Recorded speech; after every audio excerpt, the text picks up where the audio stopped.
সুপ্রিয় শিক্ষার্থীবৃন্দ, অনলাইনের এ ব্যতিক্রমধর্মী আয়োজনে তোমাদের জানাচ্ছি শুভেচ্ছা, স্বাগতম ও ধন্যবাদ। আশা করি এই সংকটকালীন সময়ে তোমরা পরিবারের সকলকে নিয়ে সুস্থ ও নিরাপদে আছো। আমিও ভালো থাকার চেষ্টা করছি। আমরা দীর্ঘদিন আলোচনা করেছিলাম প্রিন্সিপালস অফ অ্যাগ্রোনমি নিয়ে।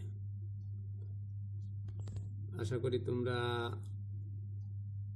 ইতিমধ্যেই এই পেপারটি পড়ে রেখেছ। অধিকাংশই তোমাদের বইতে পাবে, আর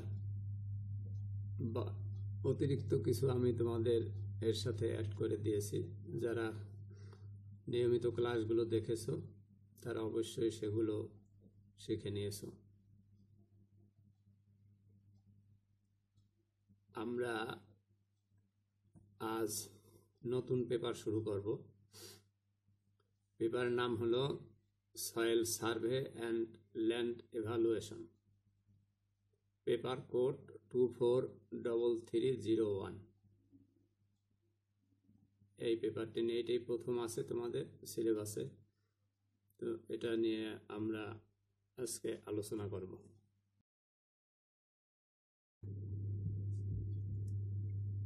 প্রথমে definition and importance of soil survey.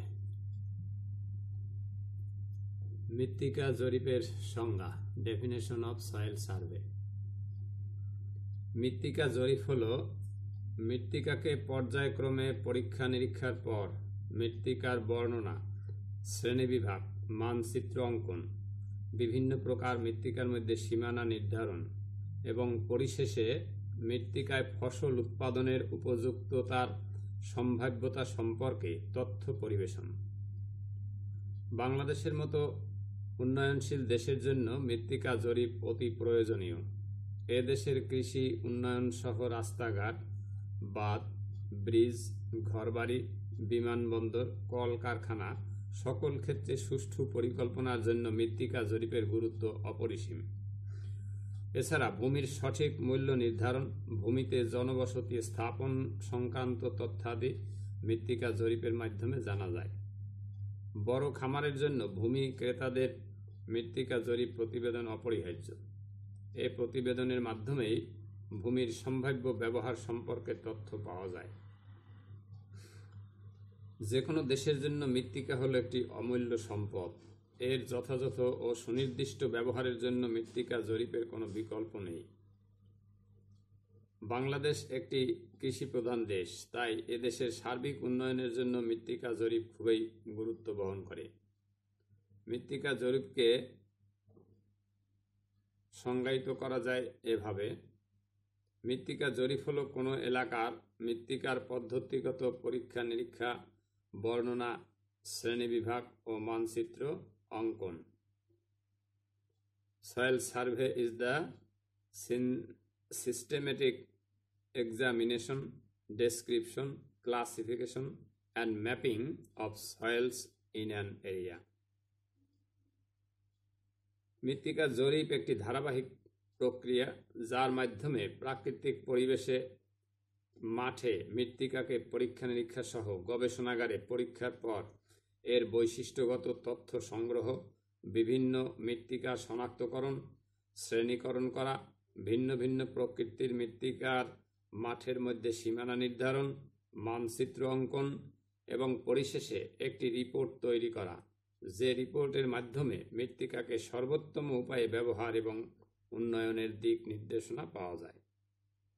অর্থাৎ কোনো দেশে মৃত্তিকা সম্পদের যথোপযুক্ত ব্যবহারের উদ্দেশ্যে মাঠ ও গবেষণাগার পর্যায়ে বিভিন্ন প্রকার পরীক্ষা নিরীক্ষা সম্পন্ন করে মৃত্তিকার বিভিন্ন বৈশিষ্ট্য বিবেচনায় রেখে মৃত্তিকাকে গ্রেডিং করে স্থানভিত্তিক মানচিত্র অঙ্কন সহ সম্পদের উন্নত ব্যবহার বিষয়ক যে তথ্যচিত্র তৈরি করা হয় তাকে মৃত্তিকা জরিপ বলে।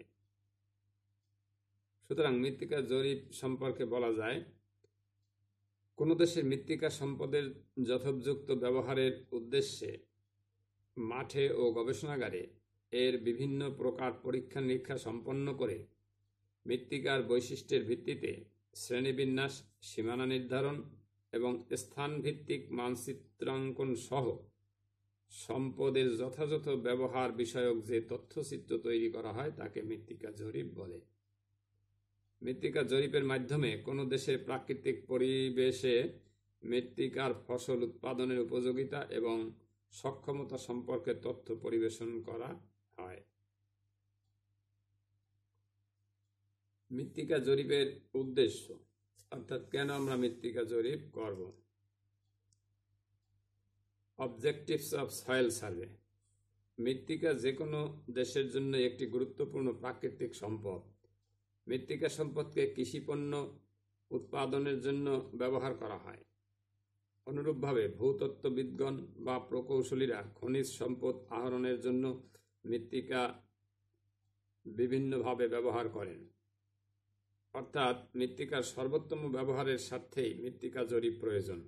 অতএব মৃত্তিকা জরিপের উদ্দেশ্যগুলো এরূপ: মৃত্তিকার ভৌত, রাসায়নিক ও জৈবিক বৈশিষ্ট্য সম্পর্কে অবগত হওয়া, মৃত্তিকায় ফসল উৎপাদনের সক্ষমতা ও উপযোগিতা বিষয়ে সম্যক তথ্য জানা, রাস্তাঘাট, পুল, গৃহ ইত্যাদি তৈরি সংক্রান্ত প্রকৌশল বিষয়ক তথ্য জানা, মৃত্তিকা শ্রেণীবিভাগ করা, মৃত্তিকা গঠনের বয়স সম্পর্কে ধারণা করা, ভূমিক্ষয় ও সংরক্ষণ পদ্ধতি অবলম্বন করা, কৃষিপণ্য উৎপাদন উপযোগী জমি সম্প্রসারণের উদ্যোগ গ্রহণ করা, সেচ ও নিষ্কাশন নালা তৈরি করা, শস্য উৎপাদন করার জন্য যথাযথ মানে সার প্রয়োগ, মৃত্তিকার বৈশিষ্ট্যের তারতম্য ভেদে মৃত্তিকার সীমানা নির্ধারণ করা, বন্যা নিয়ন্ত্রণ পরিকল্পনা ও বাস্তবায়নের উপায় নির্ধারণ করা,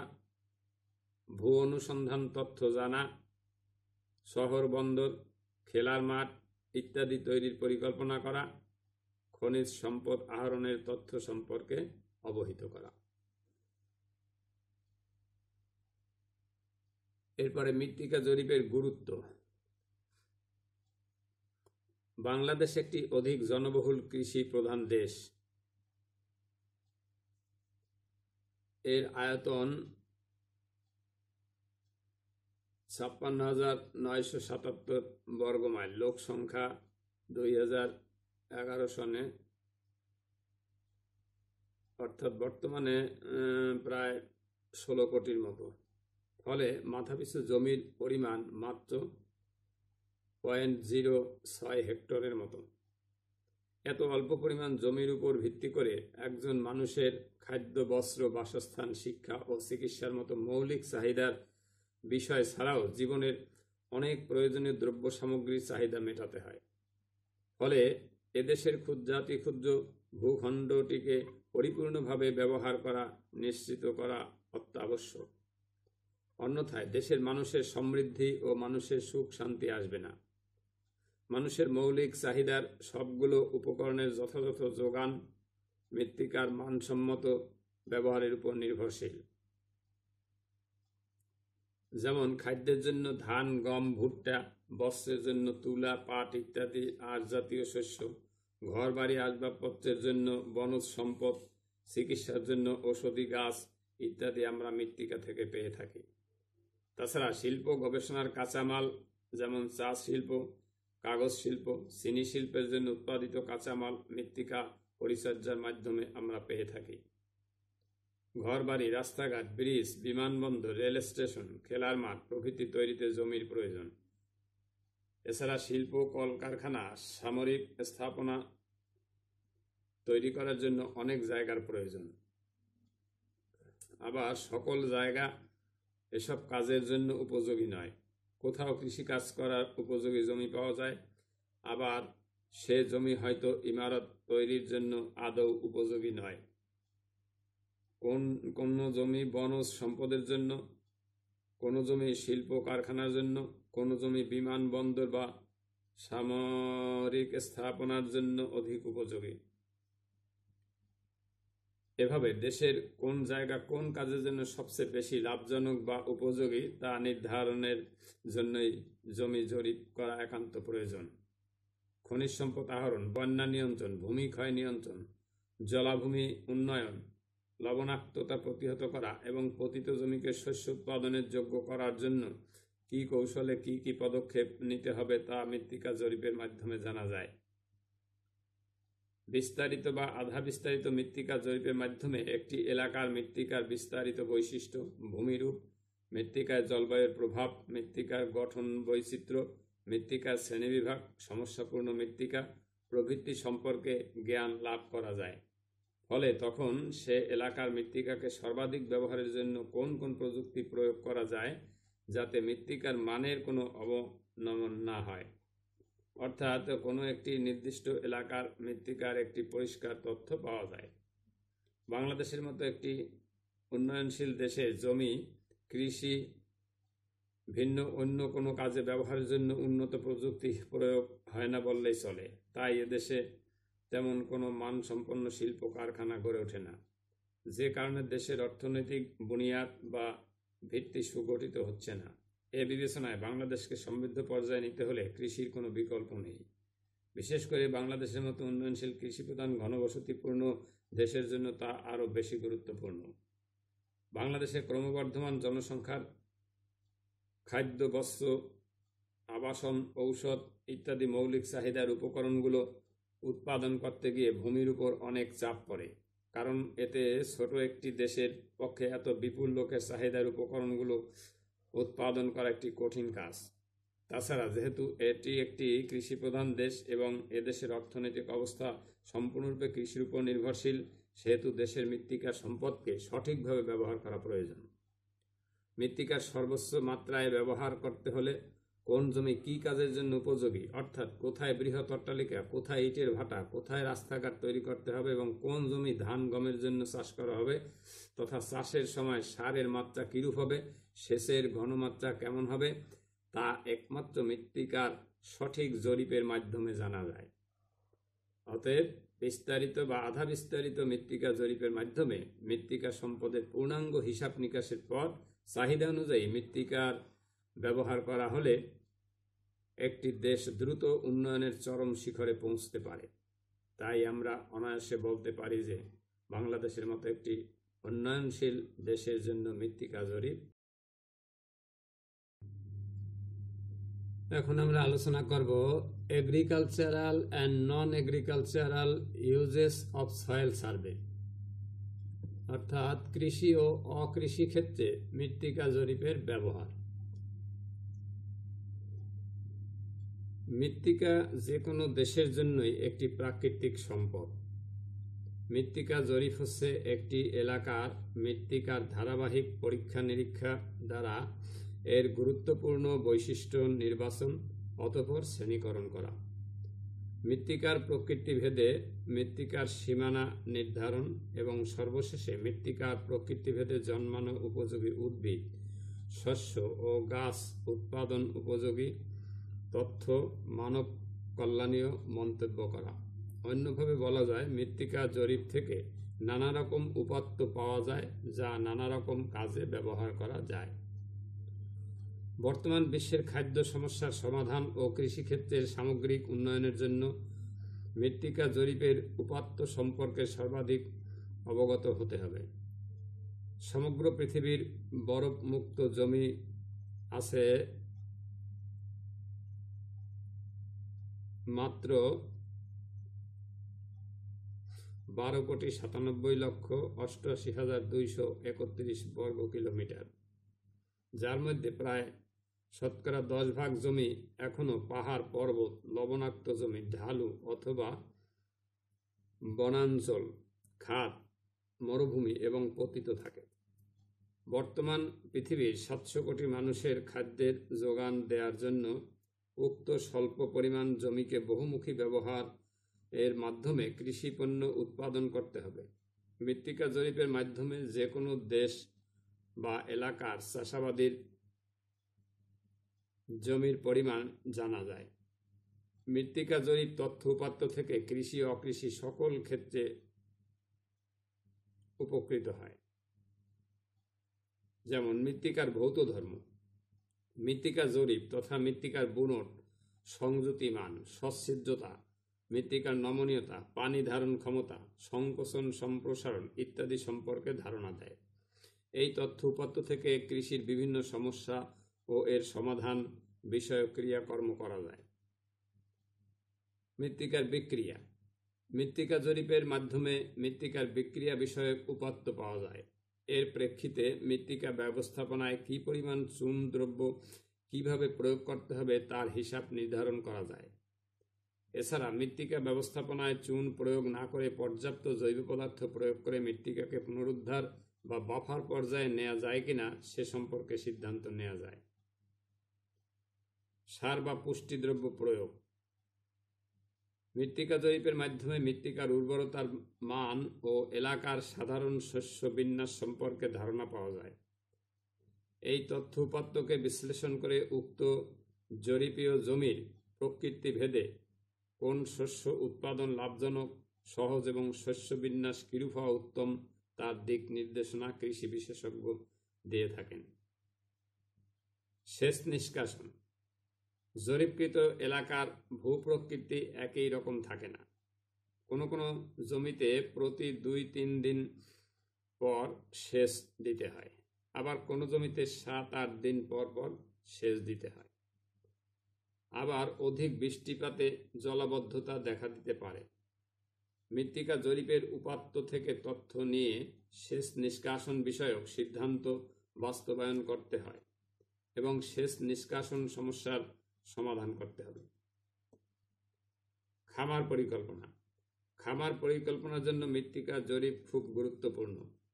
কোন স্থানে খামার নির্মাণ করলে আর্থিক দিক দিয়ে লাভবান হওয়া যাবে, কম সেচে বেশি কার্যকারিতা পাওয়া যাবে, জলাবদ্ধতায় শস্য নষ্ট হওয়ার আশঙ্কা খুব কম থাকবে, কৃষিপণ্য অধিক পরিমাণে বাজারজাত করা যাবে এবং খামারের জমির গুণগত মান আশানুরূপ ভালো থাকবে। জমির জরিপ তথ্য উপাত্ত ছাড়া সাফল্যজনক খামার পরিকল্পনা করা যায় না। এজন্য বাংলাদেশের বিএডিসি এর বীজ বর্ধন খামার, বিএডিসির ক্ষুদ্র সেচ প্রকল্প এলাকা, বাড়িয়ের আঞ্চলিক কেন্দ্র, বাউয়ের খামার শস্য বহুমুখীকরণ কর্মসূচির অধীন পাইলট খামার, চট্টগ্রাম বিশ্ববিদ্যালয় ক্যাম্পাস এলাকা ইত্যাদি স্থানে 1993 সন নাগাদ বিস্তারিত জরিপ মৃত্তিকা জরিপ করা হয়েছে এবং সেই জরিপ থেকে প্রাপ্ত তথ্যের উপর ভিত্তি করে খামার গড়ে তোলা হয়েছে।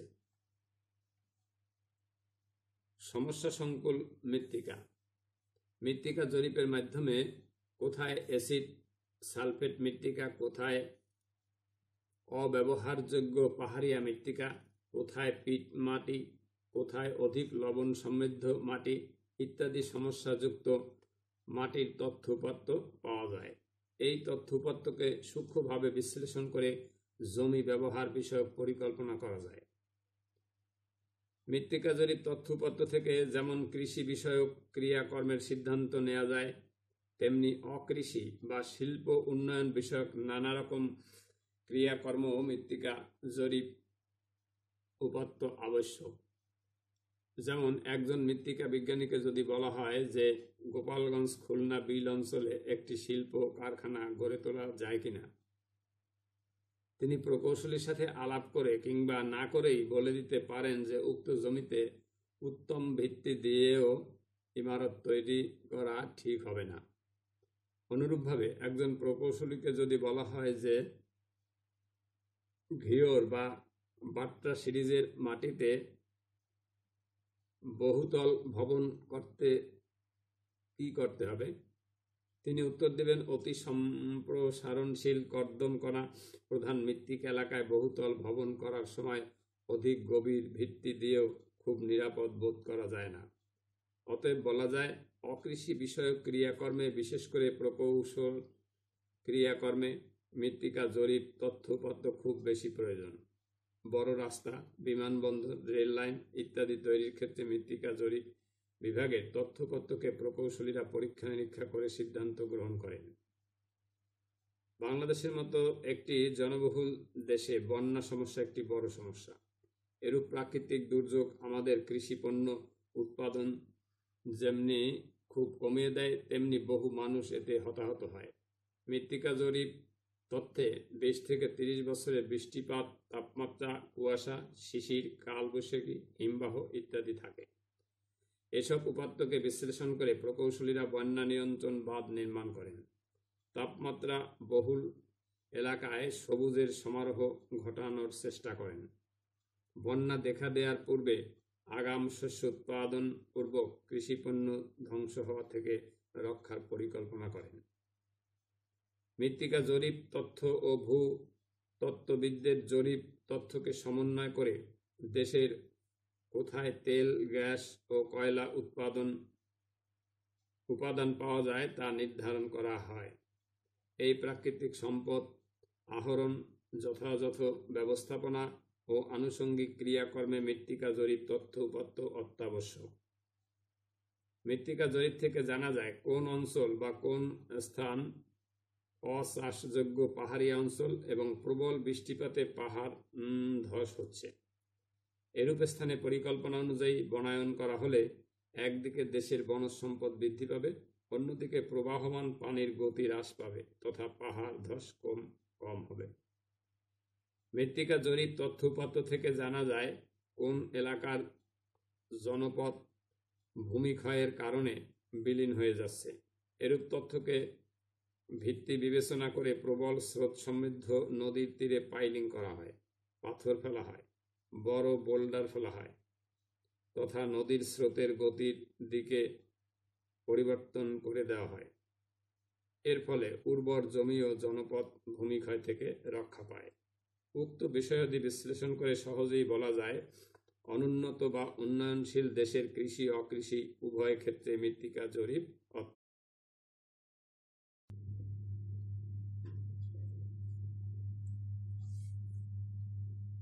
এবারের আলোচ্য বিষয় বেজ ম্যাটেরিয়াল।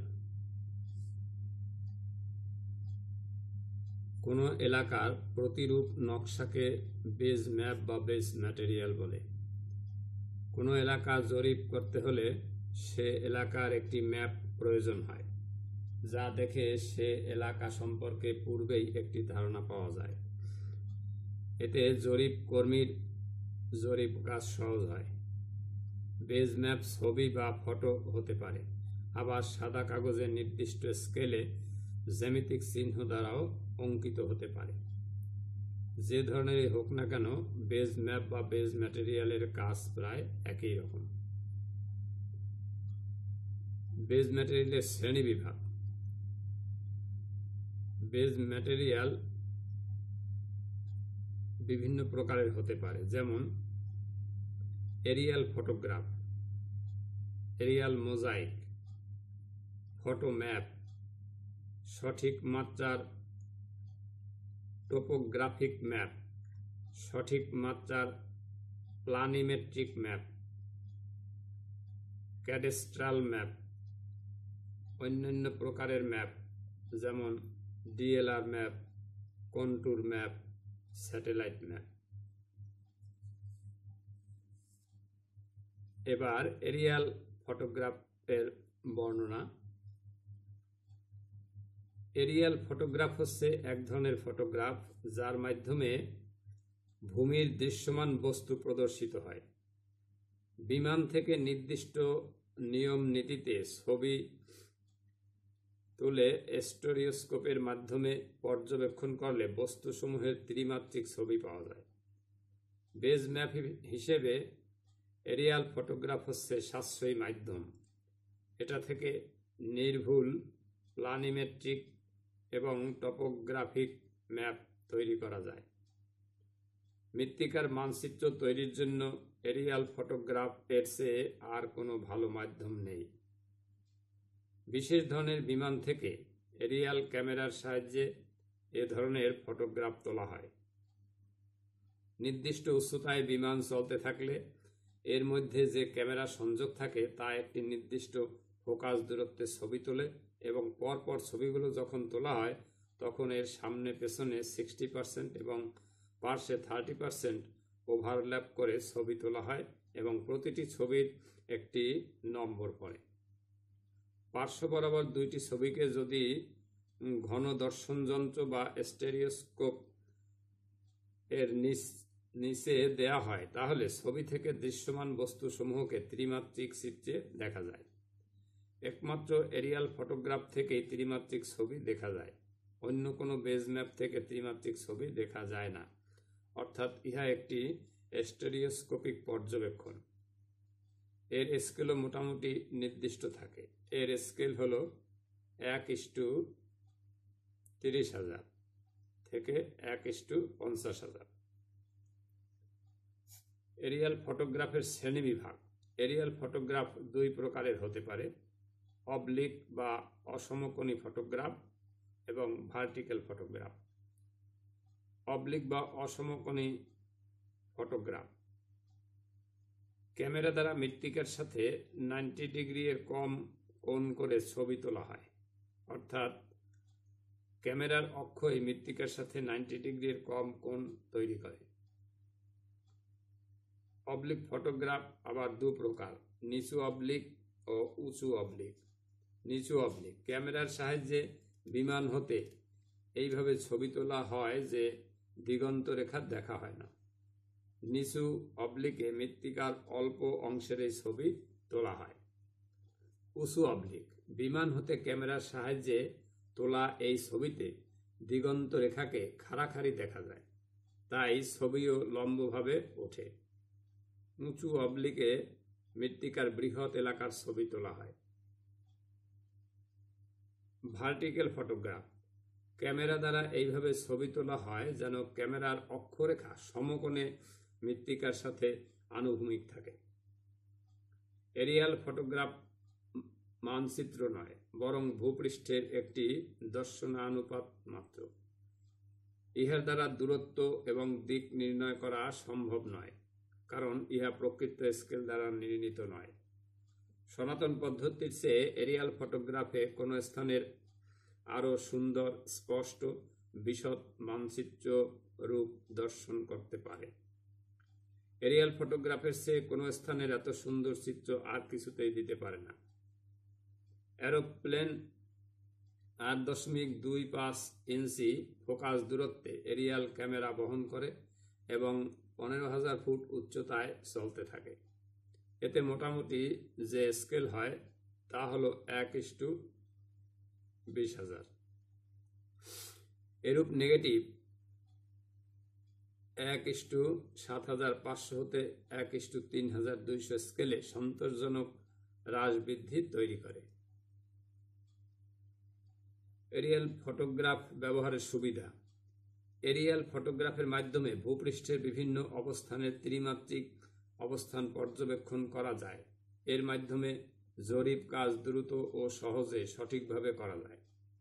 নদী, পানি প্রবাহ, হ্রদ, বিল ও বনাঞ্চল ইত্যাদির অবস্থান সঠিকভাবে জানা যায়। এর সাহায্যে হিংস্র ও বিপদসংকুল বা পার্বত্য এলাকায় জরিপ করা যায়। এর দ্বারা ভূপ্রকৃতি সহজে শনাক্ত করা যায় বলে জরিপ কর্মীরা জরিপ এলাকা সম্বন্ধে পূর্বেই একটি ধারণা নিতে পারে ও পরিকল্পনা গ্রহণ করতে পারে। এরিয়াল ফটোগ্রাফ ব্যবহারের অসুবিধা। ফটোগ্রাফের স্কেল মান সর্বক্ষেত্রে সমান থাকে না।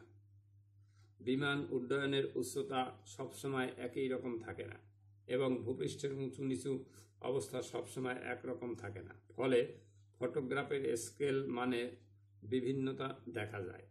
এজন্য বিভিন্ন ফটোগ্রাফের দৃশ্যমান বস্তু ছোট বড় এবং বিস্তার কম বেশি হয়।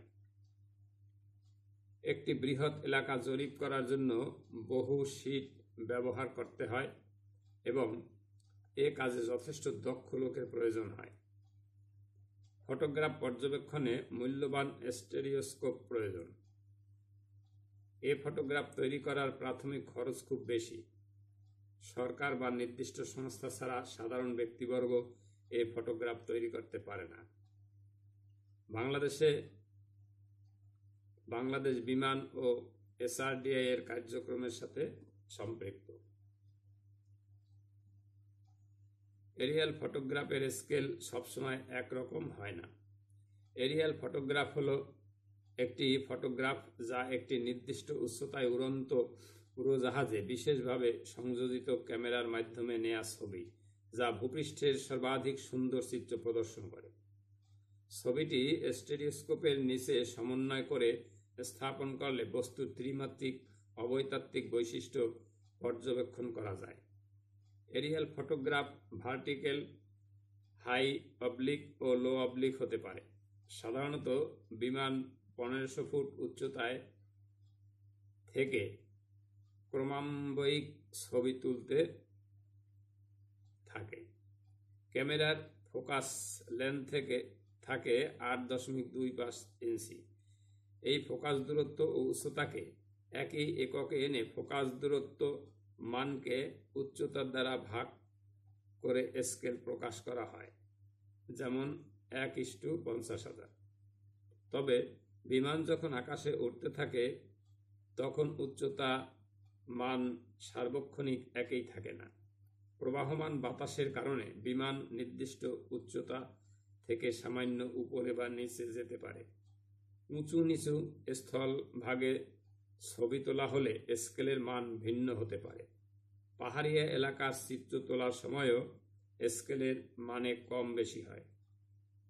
ক্যামেরার সরাসরি নিচের দিকের এবং একটু পার্শ্বের দিকে বস্তুর অবয়ব ভিন্নভাবে উপস্থাপিত হয়।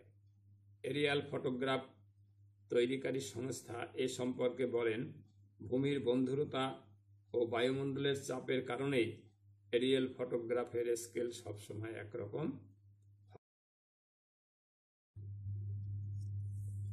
এখন আলোচনা করব ফটোম্যাপ নিয়ে। ফটোম্যাপ একটি বেজ ম্যাপ। এটি এরিয়াল মোজাইকের মতো, তবে প্রচলিত মোজাইক থেকে একটু ভিন্নতর। এতে প্ল্যানিমেট্রিক ম্যাপের মতো ভৌত ও সাংস্কৃতিক রূপরেখার কাঠামোগুলো সংক্ষেপে দেখানো হয়। নির্দিষ্ট আলোর বিচ্ছুরণ সমানভাবে শীটের উপর ফেলে ফটো ম্যাপের নকশা আঁকা হয়। একে স্ট্যান্ডার্ড ফটোগ্রাফিক বা প্ল্যানিমেট্রিক ম্যাপের নিয়মেই তৈরি করা হয়। ফটোম্যাপ সাধারণত অধিক সংখ্যায় ছাপাতে চাইলে লিথোগ্রাফি অথবা এই ধরনের প্রক্রিয়ার অফসেট পেপারে পুনরায় তৈরি করা হয়। স্কেল এবং উদ্দেশ্যের উপর ভিত্তি করে ফটোম্যাপ বিভিন্ন ধরনের হয়ে থাকে, কিন্তু ফটোম্যাপ প্রকাশিত হয় গ্রিড লাইন এর মতো এবং তা উপযুক্ত নামকরণ ও পাদটিকা সম্বলিত হয়। আবার কিছু প্রকাশিত হয় যার মধ্যে উন্নয়ন পরিকল্পনামূলক ক্রিয়াকর্ম, যেমন রাস্তাঘাট, নর্দমা, দালান কোঠা, রেলপথ, বিদ্যুৎ লাইন ইত্যাদিকে বিভিন্ন প্রকার চিহ্ন দ্বারা বা নকশা দ্বারা প্রকাশ করা হয়। কিন্তু ফটোম্যাপের ছাপানো কপি প্ল্যানিমেট্রিক ম্যাপের মতো বিস্তারিতভাবে উল্লেখযোগ্য বিষয়গুলো বিভিন্ন রং দ্বারা রঞ্জিত করা হয়, যেমন নর্দমা নীল রং দ্বারা, সাংস্কৃতিক কাঠামোগুলো কালো রং দ্বারা এবং অন্যান্য বিষয়গুলো সুবিধাজনক রং দ্বারা প্রকাশ করা হয়। এই ধরনের ফটো ম্যাপকে প্ল্যানসেইক বলা হয়। সামান্য কিছু ফটো ম্যাপ আছে যাতে ভূসংস্থান বা টেরেইন ফ্রম লাইন অন্তর্ভুক্ত থাকে, যাতে কন্ট্রাস্ট বা ফর্ম লাইনগুলো বাদামি রঙে ছাপানো থাকে। এদের টপোসেইস বলে। টপোগ্রাফিক বা ভূসংস্থানজনিত ম্যাপ ভূমির সম উচ্চতা বরাবর রেখা অঙ্কন করে ফটোগ্রাফিক বা ভূসংস্থানজনিত ম্যাপ তৈরি করা হয়। এটি একটি হাতে তৈরি ম্যাপ। এই ম্যাপ ভূমির উঁচু নিচু অংশ রেখাচিত্র দ্বারা অঙ্কন করে প্রকাশ করা হয়। এই ম্যাপের স্কেল নির্দিষ্ট থাকে। ইহা একটি সাদা কাগজে জ্যামিতিক চিহ্ন ও স্কেল ব্যবহার করে তৈরি করা হয়। এর দ্বারা জরিপ কার্য সম্পাদন করতে গিয়ে অনেক সময় অসুবিধার সম্মুখীন হতে হয়। প্ল্যানিমেট্রিক ম্যাপ, এটিও একটি হাতে অঙ্কিত ম্যাপ। উন্নয়নমূলক কার্যক্রম পরিচালনার জন্য সাধারণত এই ম্যাপ তৈরি করা হয়। এতে রাস্তাঘাট, অবকাঠামো, পুল, খেলার মাঠ, রেল স্টেশন, বিমানবন্দর ইত্যাদি প্রধান প্রধান স্থাপনাগুলোকে বিভিন্ন চিহ্ন দ্বারা চিত্রিত করা হয়। ফলে জরিপ কাজের সময় স্থানগুলোকে চিহ্নিত করতে সুবিধা হয় এবং জরিপের পর মানচিত্র অঙ্কনেও এই ম্যাপ খুব সাহায্য করে। ক্যাডাস্ট্রাল বা কর নির্ধারণজনিত ম্যাপ,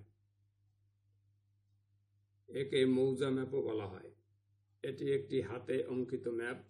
এতে ভূমির ভিন্ন ভিন্ন অংশ আলাদা আলাদাভাবে দেখানো হয়, যাতে সরকারের কর নির্ধারণে সহজ হয়। ফলে স্থানগুলোকে চিহ্নিত করতে খুবই সহায়ক হয়। ভূমি পরিমাপের জন্য এই ম্যাপ ব্যবহার করা হয়। মৃত্তিকা জরিপ কর্মীরা এই ম্যাপ ব্যবহার করে থাকে। আজ এ পর্যন্তই। বর্তমান সংকটকালীন সময় তোমরা ধৈর্য ধারণ করে পড়াশোনা করবে। অত্যন্ত জরুরি প্রয়োজন ছাড়া বাহিরে যেও না। বাহিরে গেলে অবশ্যই মাস্ক পরে নেবে। স্বাস্থ্যবিধি মেনে চলো। ভালো থেকো। আমার জন্য দোয়া করো। সৃষ্টিকর্তা তোমাদের মঙ্গল করুন।